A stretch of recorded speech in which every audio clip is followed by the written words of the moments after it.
What's up, guys, and welcome to episode 22 of Mr. Millennial's Revenge. I'm your host, Nick DeMaria. Thanks for tuning in.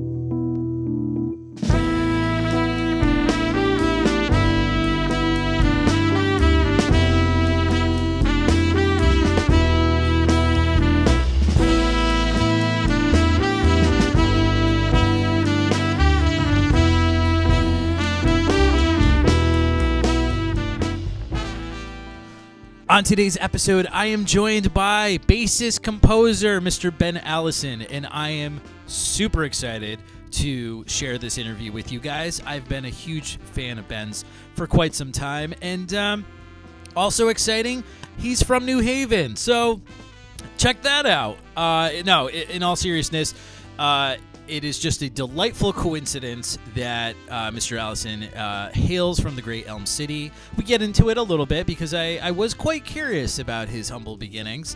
And we start basically in his formative years and talk about his career and music and those he had the pleasure of studying with and working with. Really great conversation. Can't wait to share it with you guys. So stay tuned in a little bit for that. But hey, man. Once again, Mr. Millennial's Revenge is on Apple Podcasts. So please hit that subscribe button. Leave us a review. One of my favorite podcasts years ago on the show's episodes, they would always say, like, please leave a review. Please rate the show because it gets more exposure for the show. And now I'm passing the buck to myself, or passing it to you guys out there listening. Check out Mr. Millennial's Revenge on Apple Podcasts. And yes, please leave a review, leave a rating, because the more people we can get to this great podcast, the more and more it can grow, and we can get, some really great musicians on and expand the reach of the New Haven Jazz Underground. And, I'm going to skip the monologue section once again for this episode because I want to get to Ben and my conversation. So let's just do the quick housekeeping. Mr. Millennial's Revenge is a production of the New Haven Jazz Underground, which is a grassroots community-based organization dedicated to producing concerts, clinics, and jam sessions, all in the great name of jazz in the great city of New Haven, Connecticut. I'm a little excited because as an educator, I found out I'm getting vaccinated soon. It seems like the vaccinations are happening and gigs are coming back. Holy shit, gigs are coming back. I cannot get that out with less excitement because that is super awesome. And that means some of our series will be returning. I've been talking to venues that have worked with the Underground, and they are excited to have jazz back. So it's like the light is truly at the end of the tunnel. I am so excited about this news. So please go to patreon.com and become a patron. For as low as $2 a month, you can help support jazz in the great city of New Haven. Don't forget, we have our Mind the Hang series, which will continue March. I can't remember the date now. I'm blanking. I think it's March 11th or March. Yeah, March 11th. March 11th? Yes, March 11th, 2021. 6:30 p.m. at the Ellie Center of Contemporary Art, we have the Fernanda Franco Trio performing, and we'll be streaming that concert live. And that is because of our patrons. So please, I'm going to end the commercial right now. Go to patreon.com/NHVJU and sign up today and help bring back this great music that we love to this city that we love and beyond. So I'm really excited that we can make stuff happen again. It seems like it's so close. So anyway, once again, patreon.com/NHVJU. Subscribe on YouTube, subscribe on Apple Podcasts. Thank you for your contributions. Thank you for your support, and we will see you at the next show. All right. So, I'm going to just go right into it. Ben Allison, bassist composer, like I said at the beginning, originally from New Haven, but has been a resident of New York City for way, way longer, I think, if you do the math. I first, I get into this in the interview. I first came to Ben's music first came to my attention many years ago when I was into a huge knee body fix, and I was kind of obsessed with Shane Ensley and his playing, if you're familiar with the band Knee Body. And Shane was on the album Think Free by Ben Allison. And so by proximity, I got a copy and got hooked. Ben is a true individual as a composer, as a bassist. I was super delighted when he joined Jeremy Pelt's band, and I believe it was 2013 or 14, maybe. It's been a while. But Jeremy had a quartet right after he had the band called the Jeremy Pelt Show. He had a quartet. Simona Primazzi played piano when I saw them. And I can't remember the drummer, and I'm so upset by that. But I think it was Alan Mednard. I think so. But I'll have to look. It was at the side door. So I'll check. I'll have to dig in. But anyway, I was so excited because that was actually the first time I got to see Ben live. And so it was cool to see Ben with like a hero of mine who's also a hero of mine. And so I wanted to reach out to Ben and see what he was up to. So check out my conversation with Mr. Ben Allison.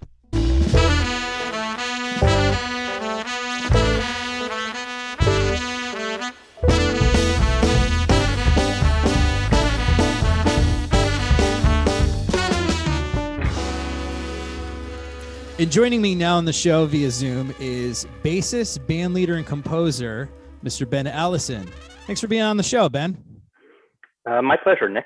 How you doing? Good, thanks. So right before we started recording, I was admitting to you that I've been a fan for a while, and in my official research of you for the show, you've been on the scene a lot longer than I realized that you had. So I think that, that's said with a sense of positivity, like a career with accomplishment, not like, oh, geez, look at this old fart. It's more like there was stuff that I was actually completely unaware about, which I can't wait to get into it with you. Aside from the projects you've released that got my attention of yours. But I want to start with, because this is a show that prides itself in its New Haven heritage. You are in fact from New Haven, Connecticut. Is that correct? Yeah, that's right. Grew up in New Haven, out Whitney Avenue towards Hampton. Okay. And I went to the Educational Center for the Arts, ECA. So ECA, yeah. New Haveners might know about that. Yeah. I just filled out an application for one of my students to go there. So like when I was reading up on you, I was like, ECA, and oh, this is great, and you said towards the Hamden side off of Whitney Avenue. I also lived over there. I lived just at the base of East Rock Park. Now I'm in East Haven. I'm right over the bridge. But I, same general area. And I teach at Truman School. I don't know if that would be familiar to you, but it's on like the western part. West Haven is on the other side of it's off the boulevard. So it's off El Grasso. And that's where I spend my daytime when I'm not podcasting. Right on. Yeah. So you're from New Haven, and I'm trying to plug this as much as possible, the pizza capital of the world. I can get into that later, but you went to ECA, and you also went to the neighborhood school. Is that correct? Yeah, the neighborhood music school. I mean, at the time, I guess it's still there, was down on Audubon Street, right? Essentially across the street from ECA. Yeah, that was really just for a few years. Yeah, at the very beginning, I mean, I had a fascination with music, but it was all driven by, my own kind of need to explore. And when I first started taking music lessons, quite honestly, I was turned off to it. So I didn't last very long. Oh, interesting. Nothing against the school, but, it was a more traditional way of learning music. So they start you out with learning how to read music. Okay. And, I didn't want to read. I wanted to talk. And so I put that away for about 4 or 5 years, and then rediscovered it in high school. Okay. Just in time, basically, to apply for ECA, just barely getting in because I hadn't really learned much, but I was passionate about it. And then later that turned into everything else. Who was teaching bass at the neighborhood music school back then? Oh, I mean, I took guitar lessons. Oh, okay. I mean, I was 9, so Oh, okay, 9 and okay. 10. I don't Yeah, think yeah. you can't even take bass at 9 and 10. I don't think. Maybe cello. Right, right. Well, now they make like half size basses and quarter size basses. I actually True. student taught a strings program, and the basses for elementary kids are like basically almost full size violas. It's weird, Mm-hmm. because you're looking at an instrument that clearly stands up straight, but you could put it under your arm. Mm-hmm.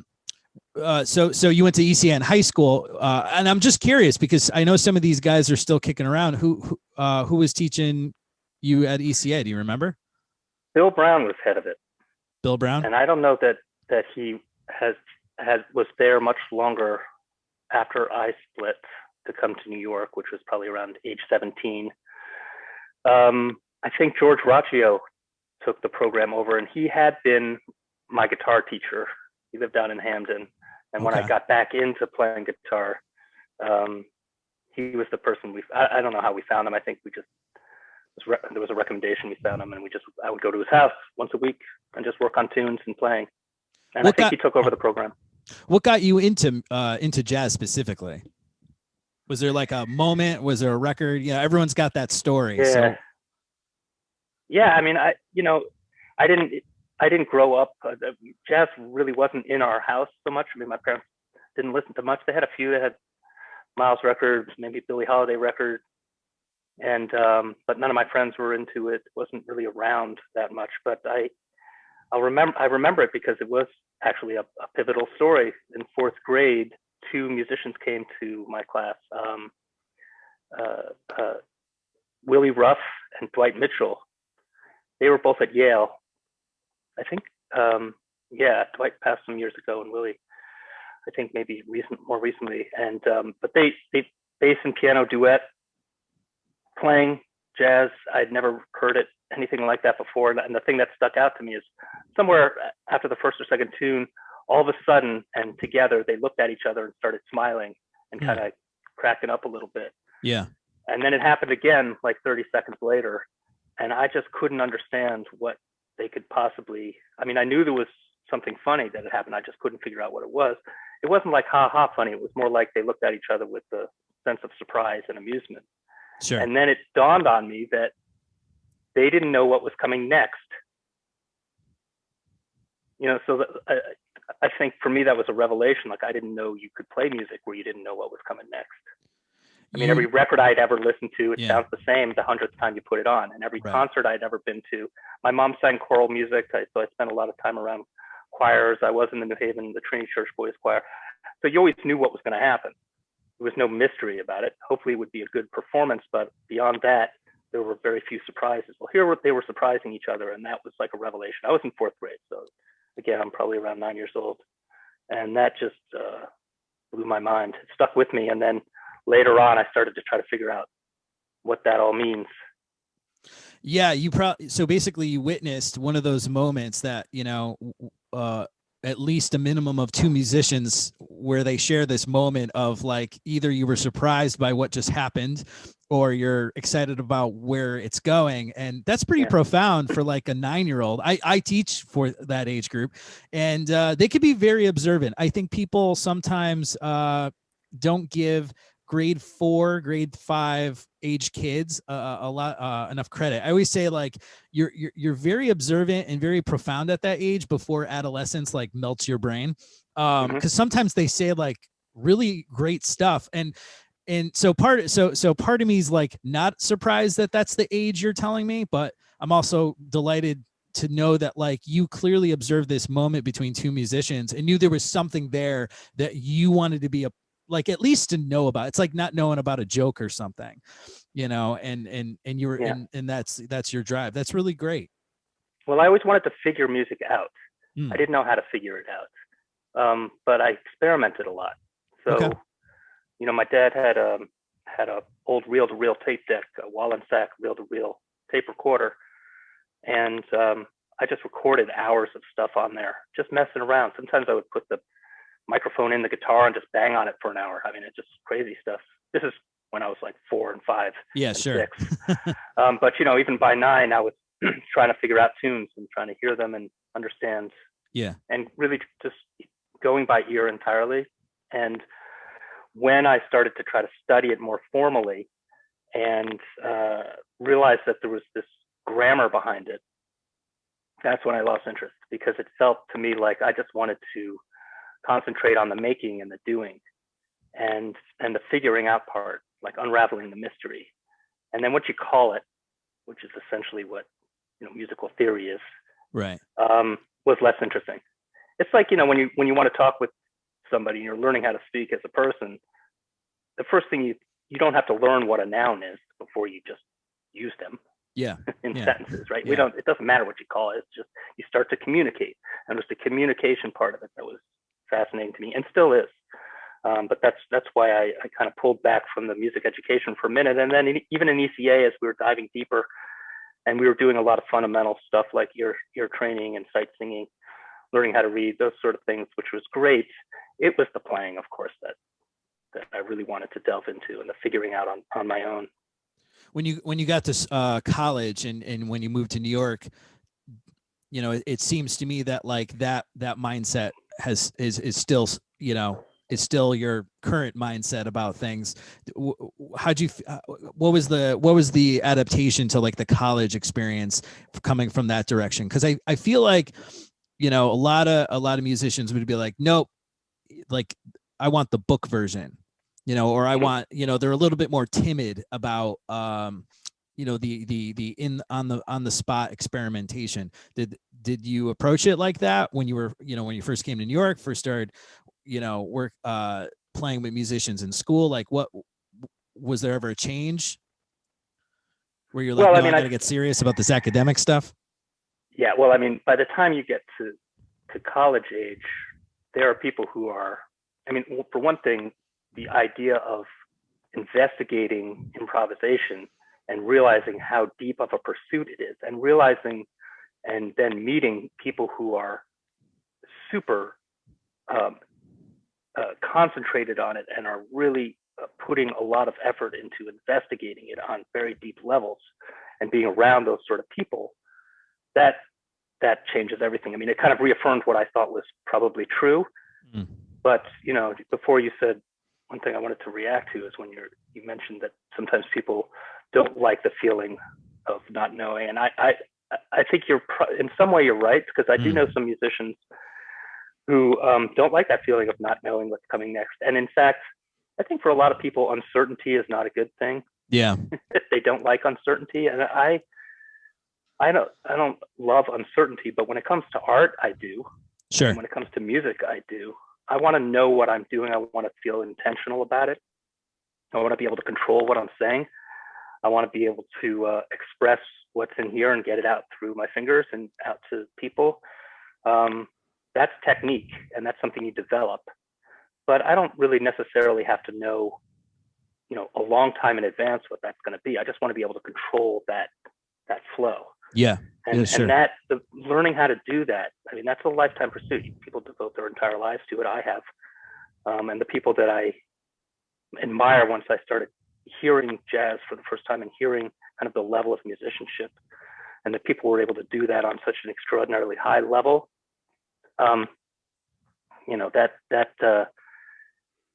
it's like this whole world opens up and you can't help but dive into it full steam. And then coming to New York and going to college and being around people of my own age who are feeling the same way and pursuing it, and then having teachers who are much farther along and professional musicians already themselves echo that same thing and kind of model out what this might look like for me, 15, 20 years later, was incredible. My teacher, probably my main mentor at NYU, is Joe Lovano.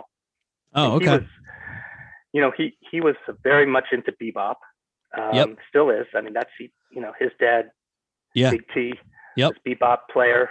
And he grew up around that scene and really absorbed that particular genre of jazz, but also the concept of it. But then he applied it to just such a wide range of things.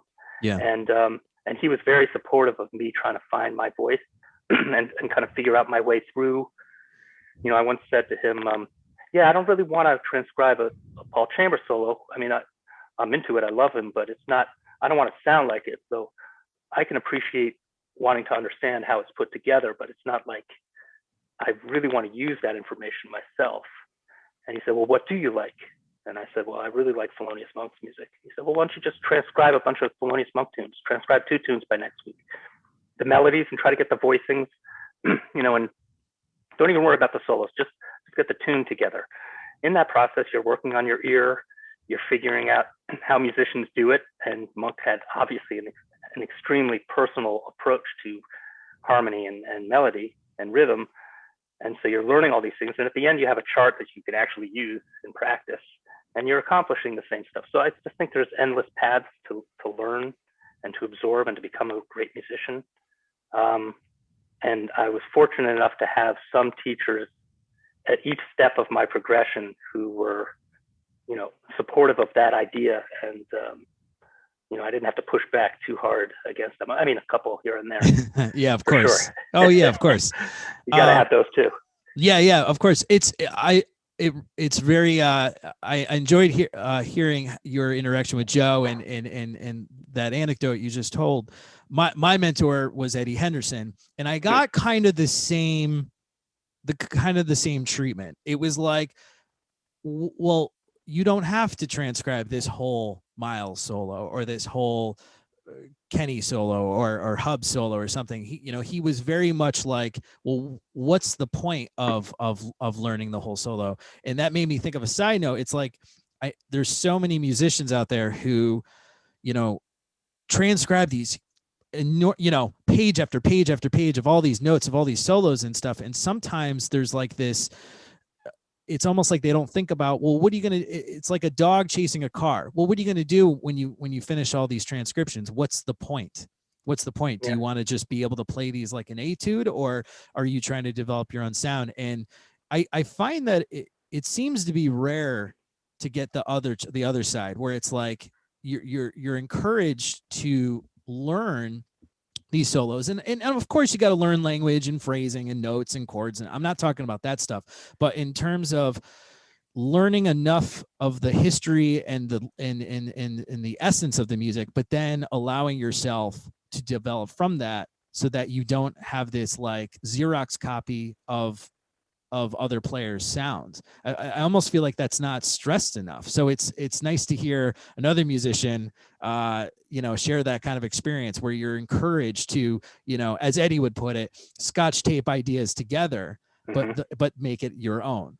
And also with Lovano, you studied with him, and if my investigating was correct, Dennis Irwin as well.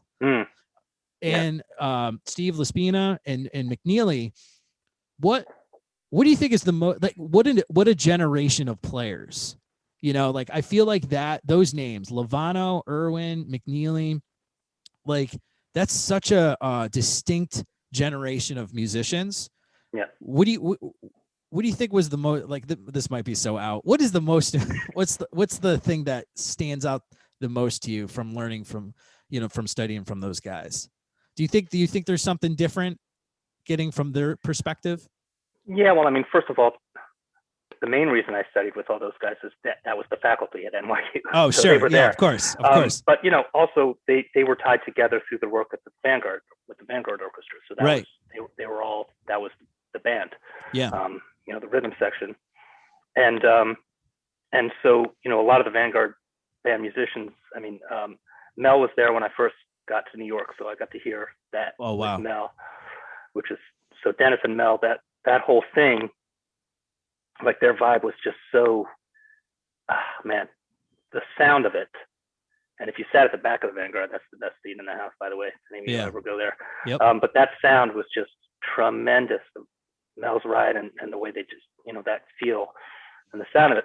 And so I was studying with a wide variety of bass players, and Steve was probably my biggest influence. And he was another one who was very supportive of me trying to find my own voice. But I was really concentrating at that point on tone and getting my timbre of my bass together and the kind of sound I wanted to generate. And I just asked Joe, I was like, this is the kind of sound I want to go for. At the time, this is like 80s New York. And, there's something that happened with bass and with the sound of recordings, things, amplifiers became almost kind of like a part of the bass, a part of the acoustic bass Yeah. during that period. Yeah. So much so that it was like bass, amp, stool. Those three things went together for so many musicians, and I heard them, and it was wonderful. But Dennis didn't really use an amp. Oh, he had a little something, but not really.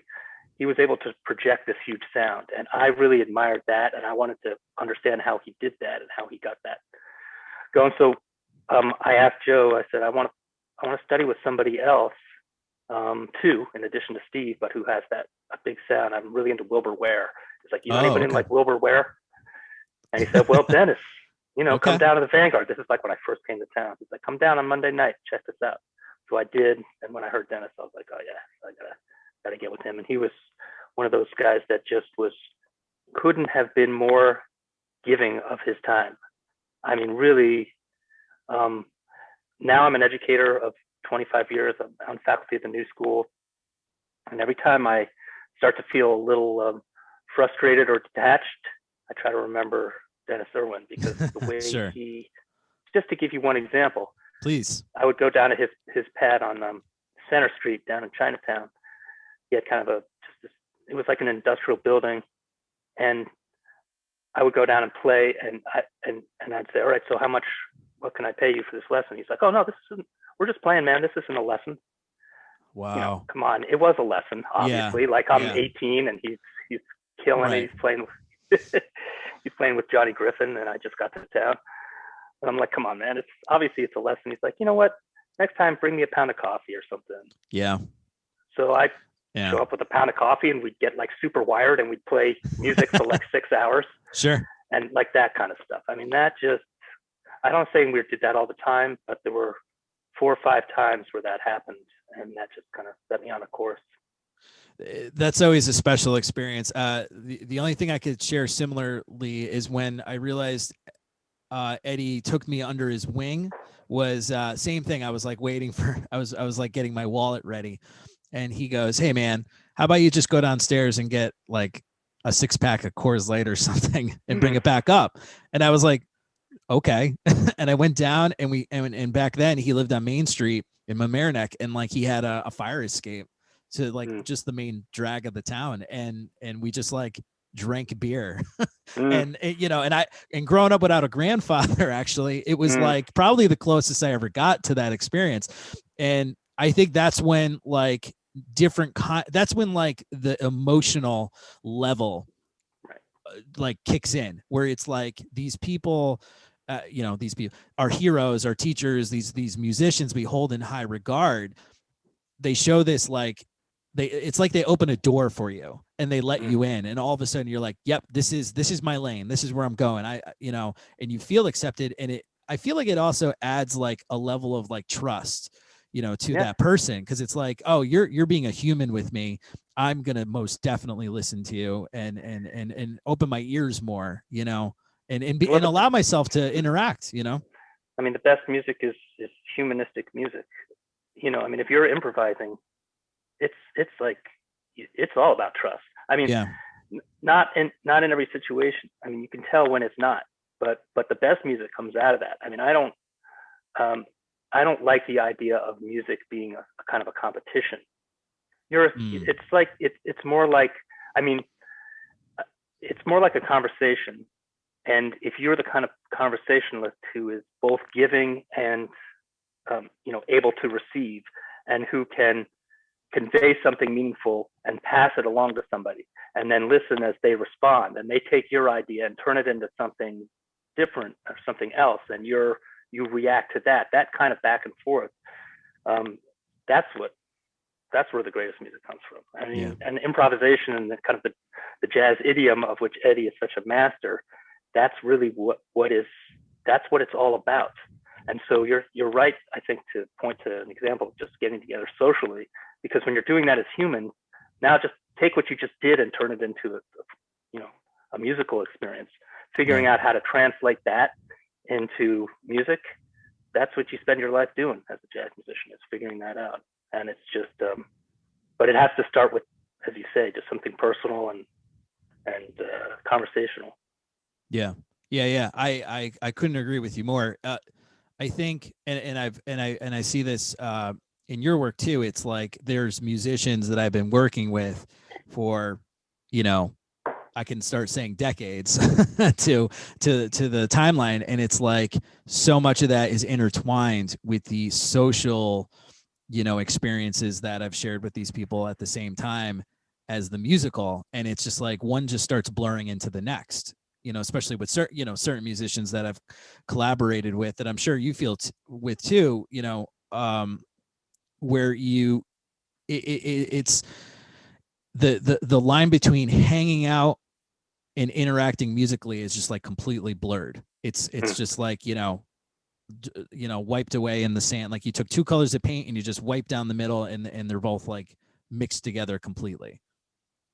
I had that experience with Steve Laspina. He was like that too. I mean, he was very, you know, at the very beginning, because when I just got here, he was responsible for putting me through the paces and giving me a lot of fundamental bass technical stuff, which you got to learn. You got to learn how to play and learn how to control your instrument.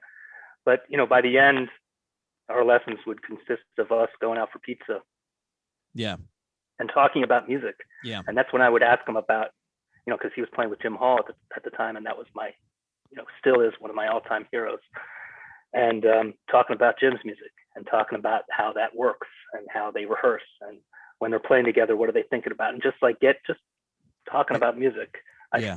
By the time we had kind of gotten well into our lessons, third year or so, that's what they were like, and those were the best. Oh yeah, honestly. yeah. Honestly, because as much as he showed me technical stuff, a lot of that is, you know, it's good to have somebody guide you, but that's work you have to do, kind of by yourself at home. I mean, practicing or on the bandstand or whatever, but you gotta learn how to do it, and it's just the work. You got to put in the work. No one's going to be able to just press a magic button and show you how to do that. You got to put in the work. But the rest of it, how to be a musician, how to communicate, you know, how to have a sustained career. Yeah. Yeah. You mentioned I've been on the scene for a minute. Yeah, I've survived all these years. Yeah, figured out a career that manages to still, of course, still move forward. Yeah, it's this, again, not to like go toe to toe with you, but to relate. It's the same thing with Eddie. Like at some point, my lessons are like, you know, if they're 60 minutes long, 50 minutes of them are like him telling me anecdotes, and us just talking about music, and it's almost like I would joke that they're human lessons. And then he would send me home with whatever it was I needed to polish up. You know, it was almost like I would show up to his house. We talk about life and music and art and you know, some of his war stories basically. And then he would have me play and go, okay, work on this, and this, you know, you didn't, you know, I could tell that this still needs a little bit, you know, your fingers, blah, blah. And then I'd see him like 6 months later or a year later, and we just do it again. And did he ever tell you the story of how he got his trumpet? He must have told you that. Which one? The when he was a little kid with Louis Armstrong? No, the one where the guy ran up to him. This is the one he told me. We played we played out in Cleveland last year. We did a weekend at a club out there, and we were talking about his horn. And this is the story he told me. He said that he was walking down the street one day, and some guy came running around the corner, and he wasn't sure if this trumpet had been stolen or what, but the guy ran past him and stopped and came back. He said, "You're Eddie Henderson, right?" He's like, "Yeah." He's like, "Take this." And he ran away. Now, I don't know. That sounds suspicious. You saw how my eyes widened, right? Yeah. And if you've never heard that story, that makes me wonder if he was, that was something he was imagining or what. But that was an amazing story. The thing is, I want to believe it was true. Yeah. Well, I'm going to give him the benefit of the doubt. The thing is that, and I love him to death. He really is my second father. But if he's anything like my real father, I know that there's some stories I'm going to hear all the fucking time. I can't tell you how many times I've heard his Sketches of Spain, Miles story, and you know, his Louis Armstrong story, the one I brought up. But you know, there would also be these other stories. Or my favorite is, I was actually talking to Jeremy Pell a few months ago, and I had rediscovered out of my CD collection. I rediscovered this Mal Waldron CD, and it's Mal and Eddie's on it. I can't remember the rhythm section to save my life right now, but I took a picture of it and I sent it to Pelt, and I said, you've heard this, right? And he goes, have you asked Eddie about that session? And I said, no. And he goes, I'm not going to tell you. You have to ask him. So I'm like, so I still have that on my to-do list. Like, ask about this Mal Waldron session, because who knows? But it's kind of the same thing. Who knows what kind of story will be told? But you can't help but love these, like, fish. I call them fishing stories. Like, the bass was this, the white whale, the bass was this big, kind of stuff that musicians tell. I want to keep harping on Dennis Irwin for just a minute, because I got to meet him in 2000, I want to say 5 or 6. He was playing with the Joe Lovano. I went to Western Connecticut, and the Joe Lovano Nonette came to school. And I found myself, because the students work, we had a jazz festival and we're getting jobs. I had to, I was doing something backstage. I was probably like just moving music stands or something, but I got to like say hi to the guys, and Dennis was the first one who said hello to me. And like, what a human projecting just light. Like, he was such a sweet soul. And I'm like, you're Dennis Irwin. Like, you might as well be part of the Justice League of America. Like, he would play with Joe Lovano. He played with Michael Brecker. He was just like a cat who played with like very different kind of settings, What did he tell you? Did he give you anything directly? What did you ask him about being able to play with as many people as possible, or playing style? Like, was he like, did he preach that to you, or was he just like, if you're a good bassist, people are going to call you? Well, he was very practiced and studied. So, he would, I remember talking, a couple of the times we got together, he was on a Brazilian kick where he was really absorbing Brazilian music and working with a lot of Brazilian musicians. And he was just working on his feel. So we would be taking apart, we'd be listening to records and then taking apart the parts and like figuring out, he's like, there's a feel that's hard for it's because if you haven't grown up with that music, you might think you understand it, but you kind of don't. I mean, it's like when somebody comes in from another scene and they kind of play swing, but it's not really swinging. There's something not quite right about it, because swing is a certain kind of a beat. There's a lot of subtlety to it. And I was like that with Brazilian music for sure. And he was absorbing it, and he was trying to figure out those subtleties as he's working with these musicians. So we were just taking apart the beats and really trying to figure out how they were doing what they do. So that was very different for me, because I had never really investigated music that deeply with somebody who had these kind of monstrous ears and was that farther ahead than me. I would investigate music with my peers, or I would be given an assignment to go check stuff out, but to kind of do it with somebody and hear how they were pulling it apart and trying to understand it was that in and of itself was an education. Yeah. Sometimes it's like just watching the person in question, tinker and figure it out and approach it is like the education right there, where you're just like, oh, it requires this sort of set skills or this approach or having an open, whatever it is, just observing could teach you so much. Yeah. So let's, thank you for indulging me.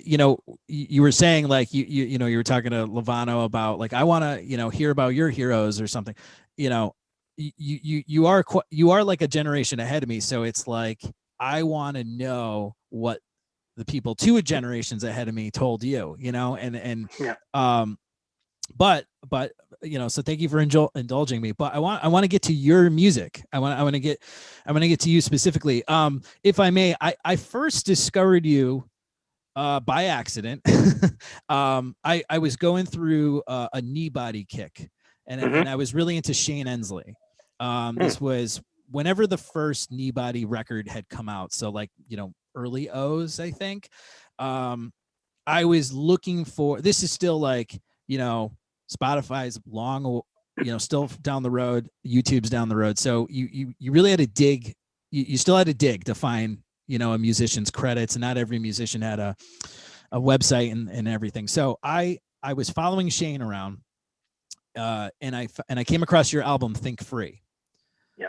And for anyone who is unfamiliar with it, you've got Shane Ensley on trumpet, Rudy Royston on drums, yourself on bass, obviously, Steve Cardenas on guitar. Hope I said his name right. Cardenas, and Jenny, how do you say it? Shyman on violin. And I was like, what the hell? Because I saw that was Shane. I was at an impressionable age where, I actually had Jeremy on the show a couple of weeks ago, and I was, and he became like the older mentor for me. Like, he was, he's only 6 years older than me. So it was like, oh, here's like the slightly older person I'm going to follow. Shane was kind of like that too. Where I was just interested in their style. And I really got into that album because it sounded so different than a lot of things I was listening to at the time. And that became is that called the Think Free band? Basically, it's yeah. I mean, I kind of took the I've used over the years that name just because it felt like a conceptual shift for me. Looking back, I've had a couple of different band names, but not to get off the topic, but if you start putting different project names out there in this day and age of metadata, it gets confusing. Yeah. And we don't have to talk about that, but I eventually abandoned all the band names, but I use that kind of as a holding name for the kind of the conceptual work I've been doing since around 2005 until now, so like the last 15 years. Yeah. No, I know what you're saying. The albums I've done, they've just said my name. I'm not putting Smart.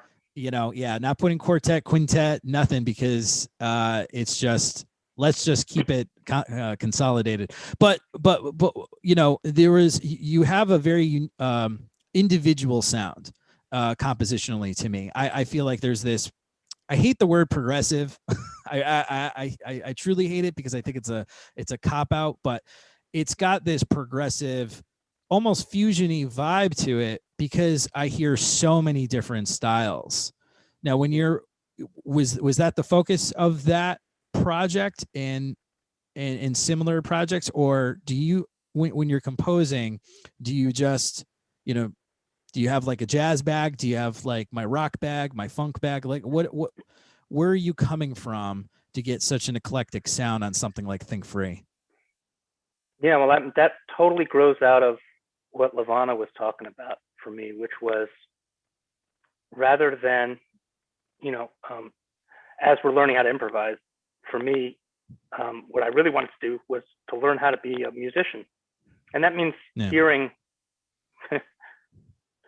that's a gross simplification, but hearing notes and hearing melodies and hearing harmony and trying to figure out how it works, and transcribing other people's music put me on this track of, as I'm trying to find my sound as a bass player, I started thinking more and more about how to use composition and the compositional process as a way of building my sound as a bassist, and also my improvisational conceptual ideas. I mean, the way I think about composition and improvisation, I mean, you may have heard me say this before, I see them as really, they're intertwined. I mean, they're almost two sides of the same coin, right? And they use a lot of similar muscles. I mean, the big difference is, when you're composing, when you're improvising, it's like I'm trying to think of it like you're composing something, you're just doing it spontaneously. You're spontaneously composing something, but you're using the same concepts that you have about harmony and rhythm and timbre and melody and dynamics. When you're composing in the traditional sense, I try to approach it like I'm improvising, but I have an edit button or a stop button. I can stop time magically and go back and work on something, and then use these ideas that I'm working with over a period of time and kind of delve into them and flesh them out for myself. And I find myself, having like one or two ideas that I fixate on. So even though I've written a lot of music that is eclectic and it's kind of all over the map, if I had to boil it down, I mean, I probably had like 3 or 4 good ideas in my entire life. And everything that you hear are me kind of fleshing those ideas out and pursuing them. And I think that, I don't think that's a bad thing. I mean, I think that ultimately that's what gives composers, hopefully, their individual sound, right? I mean, you could hear a new John Lennon tune and you'd be like, oh, that sounds like a John Lennon tune, even if it's something that was never recorded, because his writing style, he had a couple of like John Lennon-y things that he did. Yeah. And they're so unique and they're so him. And that's, as a composer, that's the best thing that you could do. And as an artist, I think, to have an individual voice, just to somehow find something personal and, dare I say, original to say. I mean, that's really, and I think, jazz musicians, most of them have always prized that. They've always looked on that as something to strive for. That's like an ambition, to find your voice on your instrument. Yeah. Carve out a space for yourself, do something that just sounds like you. Some people work on it feverishly. Sonny Rollins just worked on it forever. Right. And on deeper levels. And so those are the people I tend to admire the greatest and try to figure out how they did it, and listen to a lot. But it all comes from the compositional side. That's how I start. Do you start on the bass, or is it a piano thing? Or, when you're starting out these ideas that lead to compositions, are you on the bass? Are you on the piano? Does it matter? It depends. Yeah. It's all over the map. Sometimes it's on the bass. Sometimes I play guitar. Sometimes I'm on a keyboard. Sometimes I use Logic. Yeah. I resisted using any kind of DAW for a while, but then I started getting into it somewhere around mid 2000s. I kind of got into Logic and using the piano roll approach. Yeah. Just because it pulls you completely out of thinking about notes and what they are and what they mean, and you're just looking at MIDI bars. Mm-hmm. And now you're just going totally by ear, and it's easy to drag things around and just see and kind of piece it together. I used to have this really old school way of, I had a keyboard, it was polyphonic, Korg, and it had a little record button.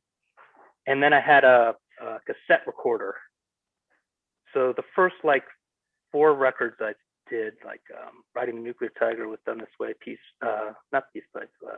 Medicine Wheel, is that I would play a melody, I would record that into the keyboard, then I'd play maybe another melody or a chordal thing along with that, which I would then record on the cassette player and then play that back and then play bass along with that.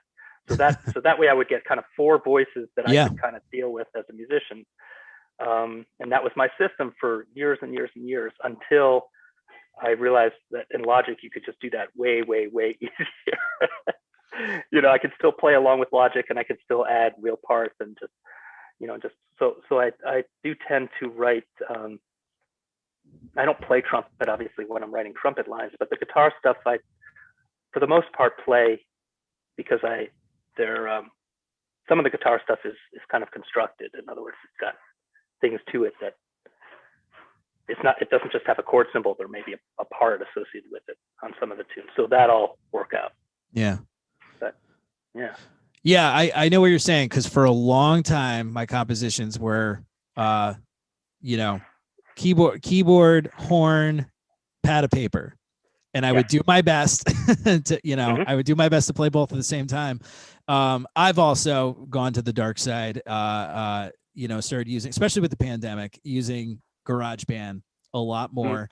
I find that using something like Logic or GarageBand, it's allowing me to throw more passing tones into melodies, because I'm hearing the other parts. And it's like, oh, this note will actually sound, this note out of the chord will sound resolute, or not, it won't stick out as much because I could hear the other, the bass and the keys, at the, or the chords at the same time. So it's like, it's become a new discovery for me. And I feel, and I'm trying to remember, no, you still got to use the paper and you know, and everything. Well, But well, the risk is though.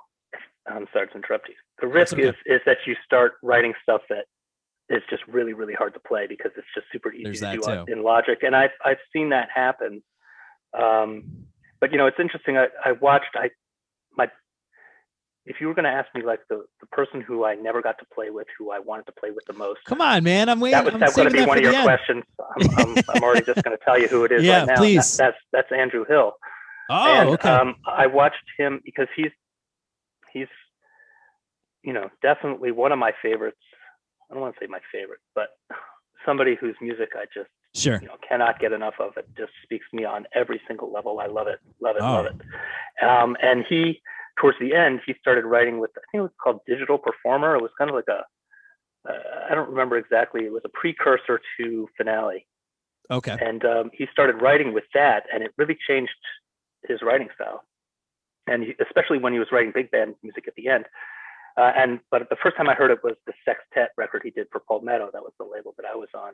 And he wrote these melodies that were like, it'd be like 4 different melodies going at the same time. It wasn't traditional harmony where you write a melody and then you harmonize it. Yeah. Yeah. He was writing 4 separate melodies that were coexisting with one another. Now that's kind of hard to play, even on piano and even Sure. for Andrew Hill, because you know there's a lot of subtle. I mean, you could do it, obviously, people have, but when you're working in a DAW, it's easier to do that and to mess around, and you're not trying to then translate it to piano. You're writing for horns, so yeah, you can have a lot of freedom to move that stuff around. And I noticed that changed his writing a little bit, and so I figured, well, if he's doing it and it's yielding great results, I'm going to give it a shot. It reminds me of when Zappa started using the synclavier in the 80s, where are you familiar with the a little bit. I don't know exactly how they work, but I remember they were super hugely popular. I came to them because Pat Metheny used it a lot. Sure. So you heard it a lot during that. So there. Yeah, and like, you know, watching, especially if you check out the new Zappa documentary that Alex Winter directed, there's some footage of him actually plugging in, you know, the commands and stuff, and that, you know, it just reminded me of the same thing where it's like, here is like intricate music put on a computer because humans can't play it, you know.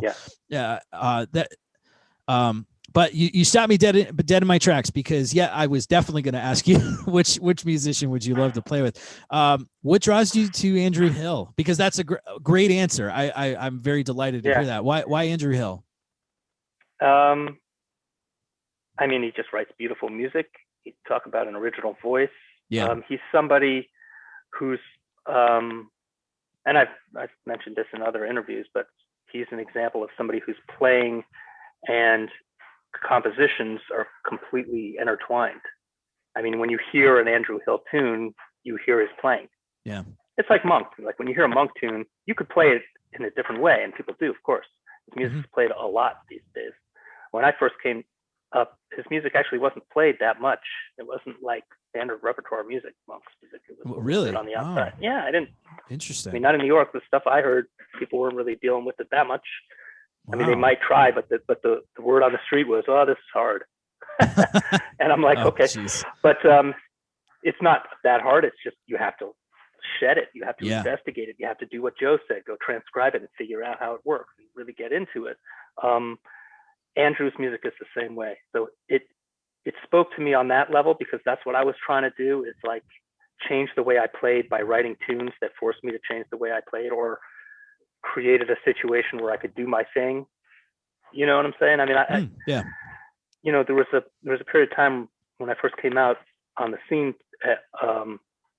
making a lot of sessions. There was a session up at a place called Augie's, 105th Street and Broadway, and it would start at midnight and go till like 5. And if you were the house bass player, you know, somebody would call some stupid fast tune, and there'd be like 10 tenor players leaned up against the wall waiting for their turn, and you just had to salivating. Just, you know, it was a gauntlet, man. You could play one tune per set sometimes. Anyway, I noticed during that, as tunes were randomly called by people, that there were some tunes that I just felt I could sink my teeth into, and as soon as it was called, I was like, yeah, okay. wasn't just that I knew the tune, it's that I could get to my thing on it. Like I found it inspiring and something that I wanted to play. And then other tunes that I knew, but I didn't really enjoy playing as much. And I tried to figure out what it was about the tunes I liked that made me like them. And then I tried to write tunes like that. Yeah. Yes. So that was like, part of my original, like trying to connect my playing and the tunes so that they kind of reinforce each other and then become part of the same thing. And Andrew's playing and writing is the same thing. Ornette too. I mean, his playing and writing is the same thing. When I listen to Andrew's music, I feel like I'm watching one of those videos of something like it's usually like a flower blooming or a tree, and it's like when they use the fast motion camera, and they show like the flower opening up, and this would happen like over the course of like an 8-hour day, but in 3 seconds in front of you. That motion is what image I see when I listen to Andrew Hill's music. It's, especially, Blackfire, Smokestack, the one that's just called Andrew, where he's like looking over his shoulder at you. Those albums, like, that's the image I get. Like, I totally agree with you. There's just no separation between his improvisation and his composition, almost like just like Monk. I feel like if you were to play, I've actually never played an Andrew Hill song on a gig, but if I did, I feel like I would have to do my absolute best at researching, the original, more so. Like, of course, isn't that a stupid comment? But like, what I'm saying is like more so than usual, and like a Monk tune, like they are, sure you could play them yourself, but if you want to play them the right way, quote unquote, you need to play it like the way they did. It's like, it's like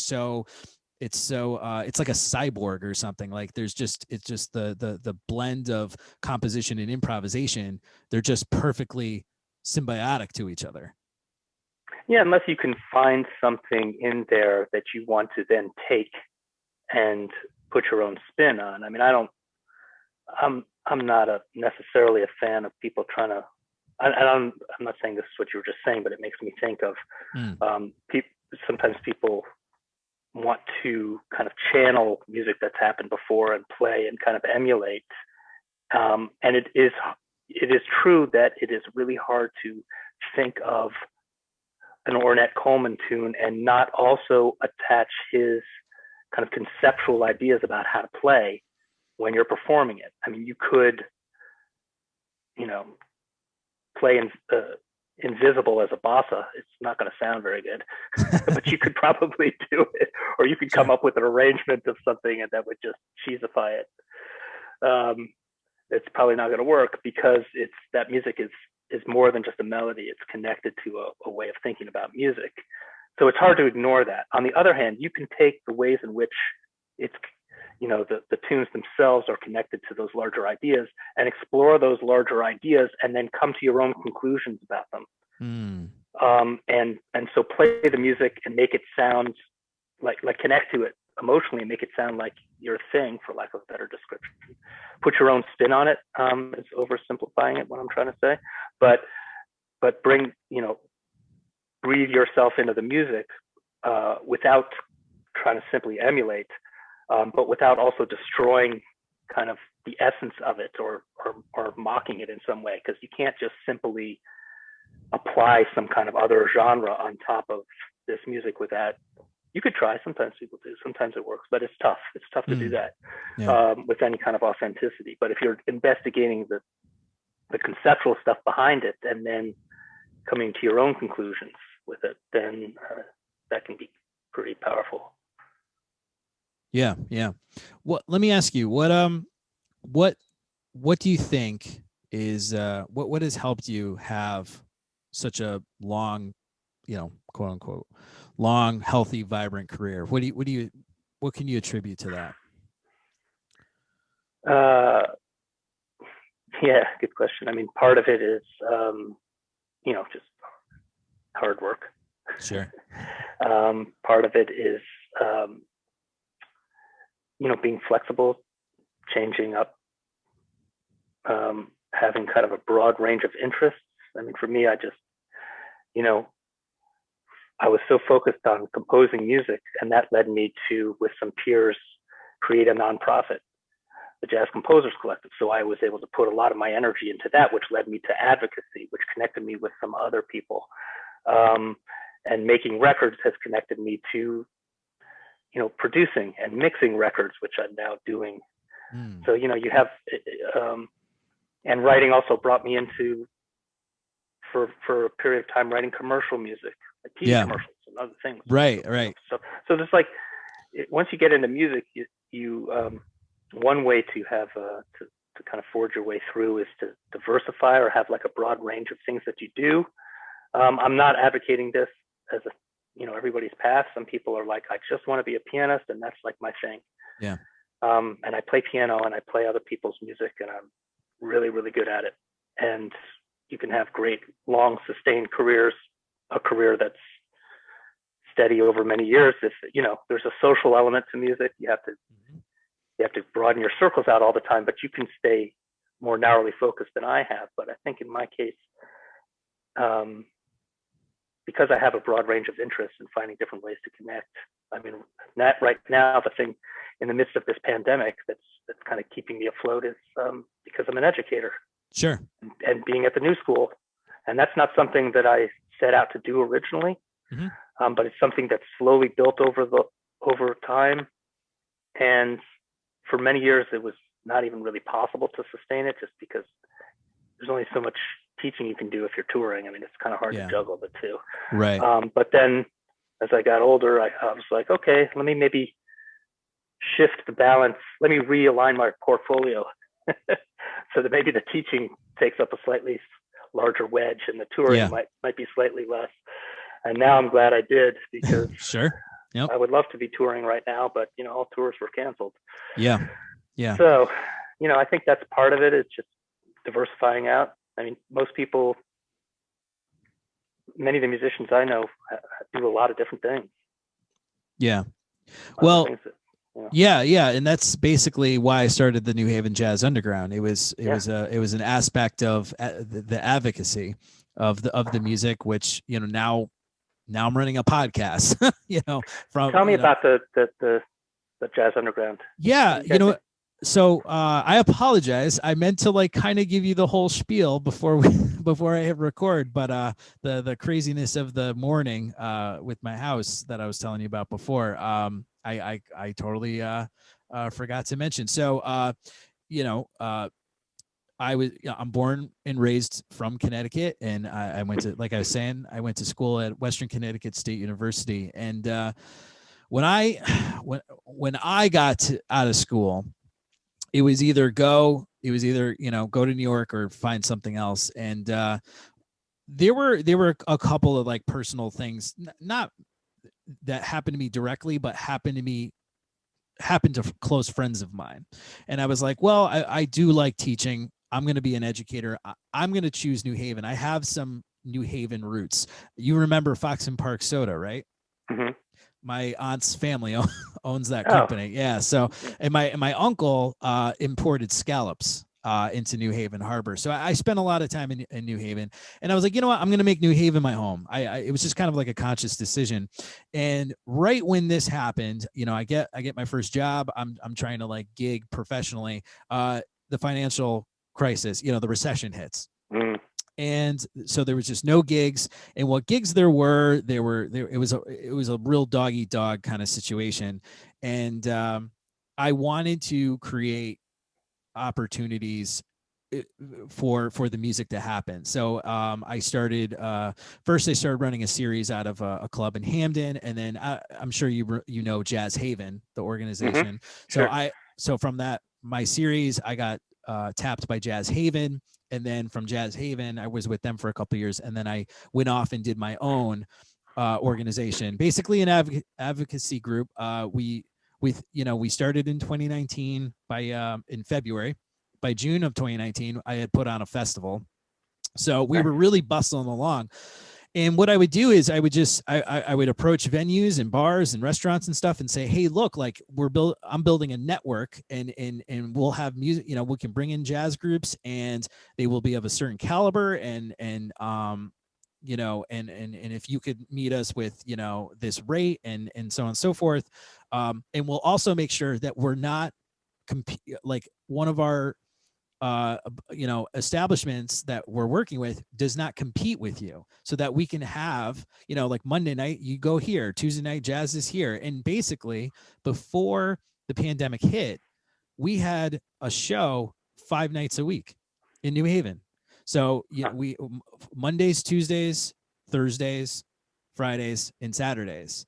So 5 days. There would be jazz. You could go see jazz and they were all different kind of establishments. And we were gearing up for our second jazz festival when COVID hit. So the podcast kind of came out of like, there was a lot for me to do. Obviously gigs were canceled and I was teaching remotely.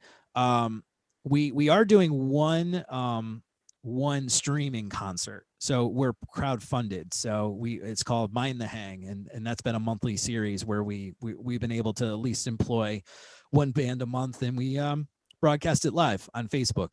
Excuse me. Nice. So, that's pretty much what it's been. And the podcast started in the fall, and I just started, I'm kind of new to this. So that's why my interviewing skills are still refining them, but yeah, thank you. I started realizing I wanted to, it's giving me an excuse to talk to musicians like yourself that I didn't have a chance or didn't approach when I had the opportunity to. So this is fulfilling. The first time I saw you live was you played with Jeremy when you were in his quartet. The record, for anyone who's interested, is Tales, Musings, and Other Reveries. And it was you, I believe Simona Primazzi was on piano. I can't remember the drummer, but I want to say it was Alan. It was Alan Mindard. I'm pretty sure. Yeah, pretty sure it was him. I was too busy trying to get Jeremy's attention. I wanted to say hello to you because, like I was saying, there was. Where was this? I'm sorry. It was at the Side Door in Old Lyme. Oh yeah, right. Yeah. So that was the first time I saw you live, and it was just kind of like a treat because I loved that record, and I'm a fan of Jeremy, so it was like, oh wow, now Ben Allison's in his band, like this is great, So that was a great show.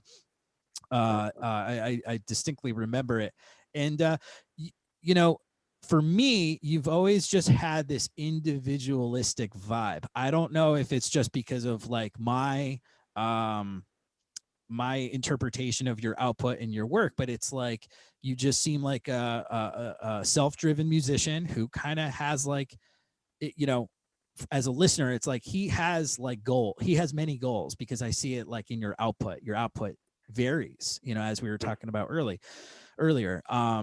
So it was like, oh, I want to get Ben on the show because I want to start picking his brain, and that's where we are right now. So nice. Like I was saying, would you ever consider becoming a nonprofit?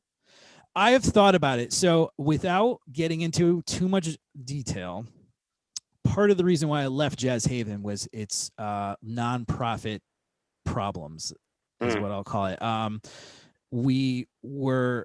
I felt that I was the program director, so I was kind of like in charge of putting together the New Haven Jazz Festival, and I loved working with the members of the board, but there were a lot of like no votes, and for me it was like on no-brainer stuff, and it was on stuff that, like, if there was a little bit more commitment from the board members, we would get a lot more done. So I basically went off. Because I was like kind of like the street level person. I was the one connecting the musicians to the organization. And I was like, I could do so much more if I just do it myself. I've partnered up with the Ellie Center of Contemporary Art, which is a nonprofit. So hopefully we'll be able to do, so like we're applying for grants together, and that's the plan. So you have an umbrella that you could use. Yeah. Sources. That's great. Because my whole thing, do you remember the bar Rudy's on Elm Street? Yeah. Okay, so it's not there anymore. It's now on Howe Street. No, it's on Crown Street, the corner of Crown and Howe. It's now called Three Sheets, before the pandemic, we had a jam session on Tuesday nights there. And Ben, I'm not remotely bullshitting you. It was standing room only. It was like if I could get on 2 tunes a night, that was pretty good, because there was, I mean, you're talking like 5 trumpet players, 10 saxophone players, trombone players would show up, you know, I mean, more than one bass player would show up, which I'm sure you can appreciate, you know, in a jam session setting. Tunes would go on for a whole hour because you would have so many people wanting to play. And like, you know, halfway through the tune, the bassist would start jumping on and off stage and just switching mid chorus, you know, and then you're getting drunk, you know, so. And I felt like that was due to the fact that, like, I have my roots at WestCon. I work with a lot of people that have connections to Heart. And I was like, look, like, here is where you can hone your craft. Come down here and learn. Yeah. And the thing was that made it special is every week the house band was different. And I distinctly made it like that because it allowed a young musician, because I'd give dates to like the, you know, college sophomores and juniors and stuff, and say, yeah, play what you want to play for the first hour and then open it up. And I think that's what made it so healthy and why I miss it so much. You know, and it made me proud because I know Wayne Escoffrey ran a session there. I know Jimmy Green did. So it has this, you know, anytime we have like a old timer come in, they're always like, oh yeah, I used to come hang out here in the 90s, you know, and Jimmy Green hosted the session. So, right. So, you know, I felt like there's this like legacy that's going on. So that's basically the basis of the work. And we're hoping that, you know, now that things are hopefully turning the corner, we can kind of get back to it, because a lot of the places are ready to get back to the way things were. Yeah, I mean that's great to hear that, man. I mean that's very inspiring. I think it rings true to me on a lot of levels. I mean, when we started the Jazz Composers Collective, that whole organization and everything that came out of it really started in the basement of a school where I was teaching at the time. Kids, little kids, guitar lessons. Yeah. This is when I was just out of college, and you know, it's just a gig, but they had a basement space with a piano and a drum set, and I had access to it for free, and I just booked sessions, and the price of admission was a new tune. Because I knew, even at that point, I knew, you know, I really wanted to focus on new music and try to find other people who were also working on their craft as composer musicians. And so, you know, we did this almost once a week for probably about a year, until we realized, wow, there's a lot of great music that's really come together as people brought in just the beginning of an idea and then watching it grow as we work on it together. And so we thought, let's just bring this whole thing out of the basement and put on a concert. Sure. And let's call it something, just so people know that this isn't just a random thing, that there's a philosophy behind it. And let's publish a newsletter where we actually like tell people what our philosophy is out loud, you know, and we thought about it, we deliberated, we spent a good 2 weeks just kind of a deep conversation about what we thought this could be. Came up with like a gazillion ideas and then narrowed it down to our final version. And then did it, published a newsletter, rented a hall. We pooled our money together. I think we each put $100 into a shoebox and rented a hall in the West Village, place called the Greenwich House, like an old settlement house that had this beautiful theater with 2 Steinways. Oh, wow. Like a wood room. It's just nice, right in the village. And we started a concert series, and we would do usually about 5 or 6 concerts per year, spread out about every 6 weeks or so during a season. And we thought about maybe doing more, you know, maybe we could do 1 a week, but we also wanted each concert to be special. And the way we put it to people was that we wanted them to premiere all new stuff. So of all the concerts we ever did, nobody ever played a tune that you know, they were almost all premieres, and nobody played other people's music except for 2 special projects, one devoted to Andrew Hill and the other devoted to Herbie Nichols. But other than that, it was all original music. Yeah. And so we, man, I mean, by the end of it, we had premiered over 300 new compositions or extended works and commissioned a bunch of work There were over 250 musicians who had been involved in some way, some very involved, some less involved, but a big group of people, and very eclectic stylistically, all over the map. So our audience, we really cultivated an audience that came expecting the unexpected. You know, they didn't know what they were going to get, but they knew it was going to be something new that they hadn't heard before, because it's going to be a premiere. So now these are musicians who are trying it out, like Mingus Workshop style. Sure. And the thing that I noticed was that as we started doing this, the older generation reached out to me. Like I got, like Dave Liebman. He's like, man, we had this thing, Free Life Communication. We did exactly the thing. Me and, we all lived in the same building, and it was like that loft stuff. And then Jazz Composers Guild and Carla, and then Billy Hart was talking about that whole scene, and we just started, hearing from other musicians who had come before us, and it just made me feel like each generation of artists stumbles on this basic kind of truth that you don't always have to wait for a gig. You can do it yourself. And so I think what I'm hearing from you, which I really like, is the fact that you're what you call a community organizer. Yeah. That's a good thing to be, man. That's like, it takes a lot of effort, but you can create situations for musicians to do their thing, and then build audiences for that. And really having a nonprofit a chance to apply for funding can be very helpful. You don't need that, but it can add this other layer to bring it to another level. But you're right, that takes a lot of work. And if that turns into something that's too big or unwieldy, or you have conflicting opinions, that can be a negative. But by and large, if you get people who share your values and are on the same page, like I was able to find colleagues who were like right in sync with what I wanted to do. We all worked together, and that energy just fueled more interest and more energy, so that by the time we were really rolling, it was, I don't want to say effortless, but it was like clicking, Yeah. It's funny, sometimes, especially younger musicians, they would, I'd be talking to them at the jam or something, or just hanging, and they'd say, why did you start this, or what makes you do this? And I would joke, and I'd be like, I know this is going to sound like kind of tongue in cheek, but it's kind of selfish. It's like, if there is a vibrant scene, if there are opportunities to play, then I have opportunities to play.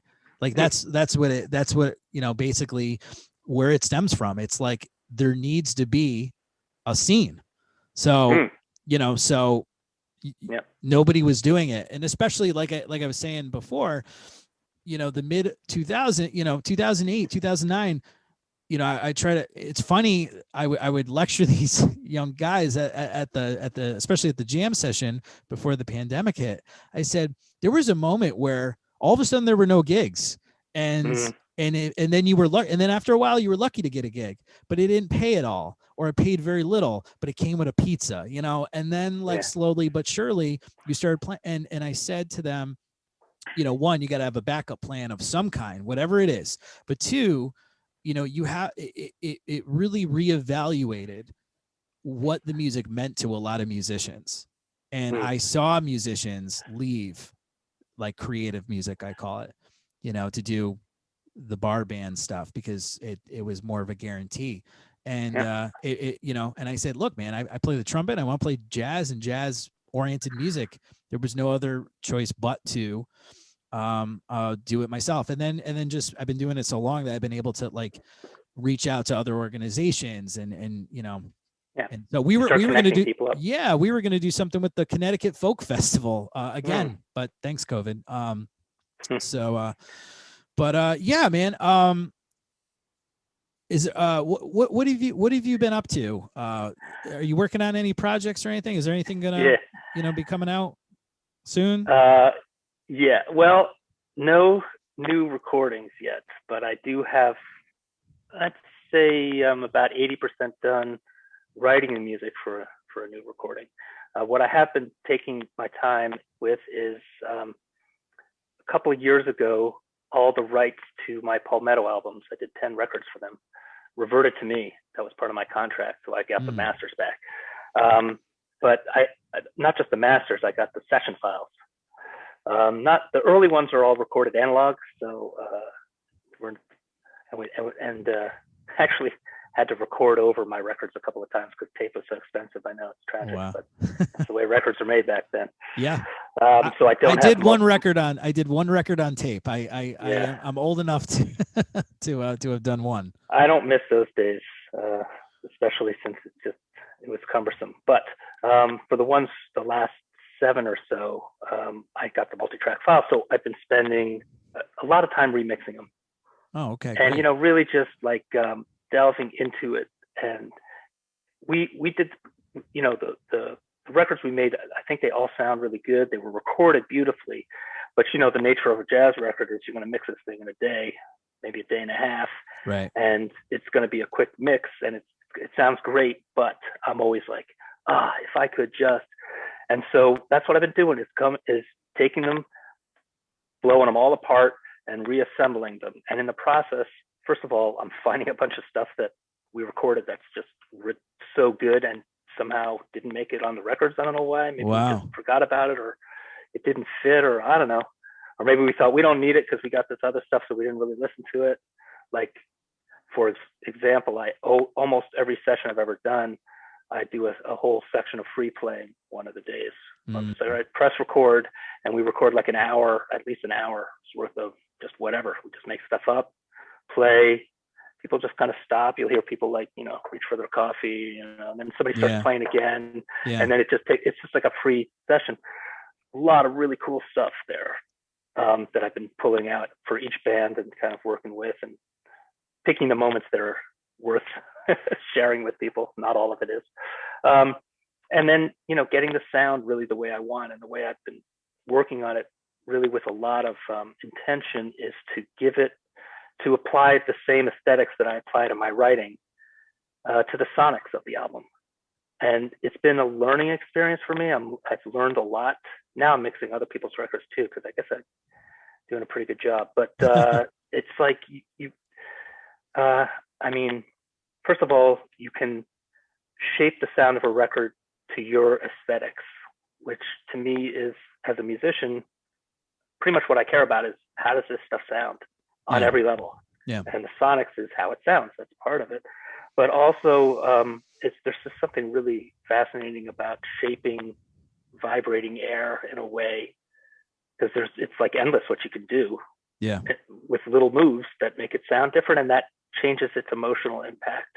And parts that I really was hearing in my head, but when we mixed it, they didn't really show up on the album in the way that I wanted to. Sure. I mean, I'm not going crazy. This isn't like a sci-fi mix. If anything, it's just much more close to what my original intent with the music is. Sure. Because I'm taking my time doing it. So that's what I've been doing. It's something I can do. I got a nice rig here at home with all this. Oh, there you go. Gear I got to see. Oh, yeah. Just some really nice stuff, and it all sounds amazing. So that's what I've been working on. Is the way I see it, as long as you're doing something constructive, there's nothing. Yeah, you're working on your ears. I mean, you're listening intently. Exactly. There's nothing more you can ask for. But Ben, it has been an absolute pleasure to have you on the show. Thank you for your time. And my pleasure, man. Yeah, and hoping to connect in the real world one day, and hope to have you back. Well, we will connect, and I think there's going to be. I was saying to somebody the other day, after this is over, I think there's going to be an explosion of creativity, and I hope you're ready to restart that jam session, because I feel like people are going to be wanting to get back to. Once we feel safe and it's time to do that, people are longing for it. There's no doubt about it, because everybody misses that. I agree. I feel like late 21 and all of 22 is going to be like a new record coming out every day. So I think you're right. Yeah. All right. Book your sessions now. Yeah, exactly. All right, Ben, thanks so much for being on, man. Care. All right. Take care, man. Yeah, stay in touch. Definitely. Bye.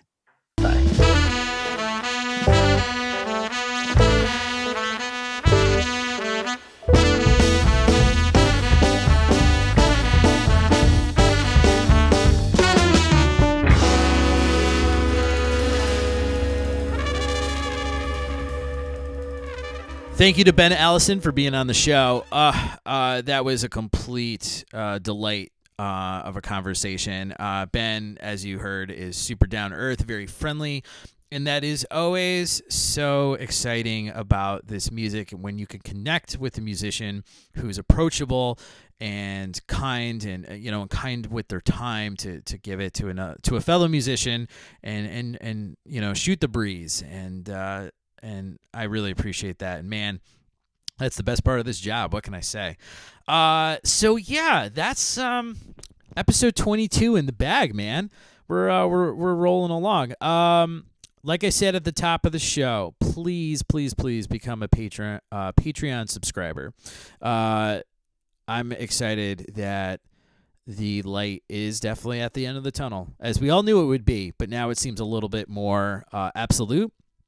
So, we're going to be putting on concerts. We're going to get that jam back. We're going to get our various series back. So we definitely need your contribution. So please help out. Yeah, I think that's going to do it for this week. And, hit that subscribe button on Apple Podcasts. Make sure you leave a review, because it does help. And, the podcast will get more clicks and eyeballs and stuff if you leave a review and that sort of thing. So, yeah, I think that will do it. So this has been Mr. Millennial's Revenge. I'm your host, Nick DeMaria. This is a production of the New Haven Jazz Underground. And before I go, I would like to say a huge thank you to the Ellie Center of Contemporary Art, who has been one of our partners during this time, and we could not do what we're doing without them. So to Deb, Max, and the team over on Trumbull Street, we love you, and I'm hoping that after we get out of this mess, we'll be able to do a lot of great things together. So once again, Nick DeMaria, Mr. Millennial's Revenge. I'll see you at the next episode. Thanks so much. Take care.